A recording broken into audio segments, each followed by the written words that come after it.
It began like most urban legends do, quietly, almost invisibly, in a small town that forgot how to pay attention.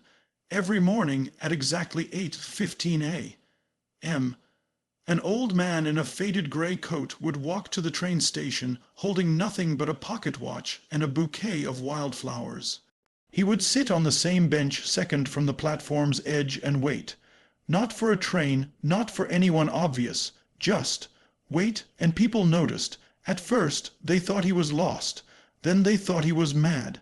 But over time the commuters, the baristas, the station guards, they all came to expect him. The man on the bench became part of the scenery, a ghost of routine. For 7 years he never missed a day. Rain or shine, winter or summer. Sometimes the snow would cling to his shoulders like dust on an old photograph, but he wouldn't move. The ticket master once asked him, "Are you waiting for someone?" The man smiled faintly. "I was," he said, "but the train stopped running on time a long time ago." It was a strange answer, poetic, cryptic, the kind that lingers in your head long after the conversation's over. Nobody knew his name. Locals just called him the Watchman. But he wasn't watching for trains, he was waiting for time itself to rewind. It wasn't until the summer of 1997 that the story began to unravel. A student journalist, curious about the town's quiet folklore, decided to dig deeper. He found a photograph in the archives, the same platform, decades earlier, the same bench, and sitting there, where the old man now waited, was a young couple, the man unmistakably him, the woman her face turned slightly toward the camera, laughing, eyes full of sunlight. The date stamped in the corner, June 14th, 1956. The caption read, "Local couple bids farewell before train departs for the city." That's when everything changed. Because that photo was taken the morning a passenger train derailed 20 miles outside town, killing 43 people. Among the dead was a young woman named Evelyn Gray.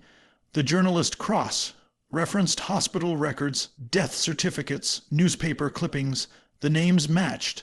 The young woman in the photo, Evelyn, had been the fiancée of a local clockmaker named Thomas Reed. The same Thomas Reed who still came to the station every morning 50 years later.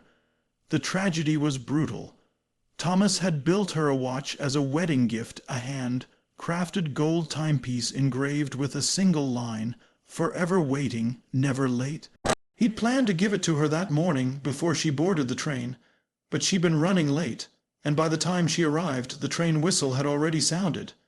She kissed him, said she'd be back by Friday. He promised to wait at the same bench. She never came home. In the chaos that followed, Thomas stopped making clocks. He closed his shop, disappeared from the local directory, and for decades no one saw him again until one day he reappeared at the train station, sitting on that same bench, as if no time had passed at all. By 2010 he had become a local legend. Tourists took photos. Kids whispered stories. Some said he'd lost his mind. Others said he just didn't know how to stop loving someone who was gone. But the truth, the real truth, was even stranger. Because one morning, just before dawn, the station security cameras captured something that would puzzle everyone who saw it. It was 7:42 a.m. The platform was empty except for Thomas. The fog was thick, curling like smoke around the tracks. Then, from the far end of the platform, a woman appeared, pale blue coat, white scarf. She walked toward him slowly, as if out of another century. Thomas looked up, stood, and for the first time in years smiled. They spoke for less than a minute. Then she took his hand. The feed glitched for 3 seconds. When it came back, they were gone, both of them. No trace, no exit footage, no sign they'd ever been there. The staff thought it was a camera error due to corruption, but later, when technicians examined the recording, they found no fault. The timecode was intact. The footage was authentic. Yet neither Thomas Reed nor the mysterious woman were ever seen again. The next morning, commuters found only one thing left on the bench, a single gold pocket watch. The engraving still legible, "Forever waiting, never late." But the second hand had stopped precisely at 7:43 a.m. The exact minute the cameras had glitched. Word spread quickly. News outlets came, skeptics argued, and believers swore it was proof that love transcends time. But the station staff didn't talk about it much. They didn't need to. Every night, around closing, they swore they could hear the faint sound of ticking near the empty bench. Not loud, just steady, persistent, like a promise being kept across the decades. Years later, the journalist, the same one who found the photo, published a small feature in a forgotten magazine. He wrote, "Sometimes I think he wasn't waiting for a train to arrive. He was waiting for his time to leave. And in a way, maybe he was right. Because love like that doesn't fade, it doesn't stop, it just pauses until the world catches up."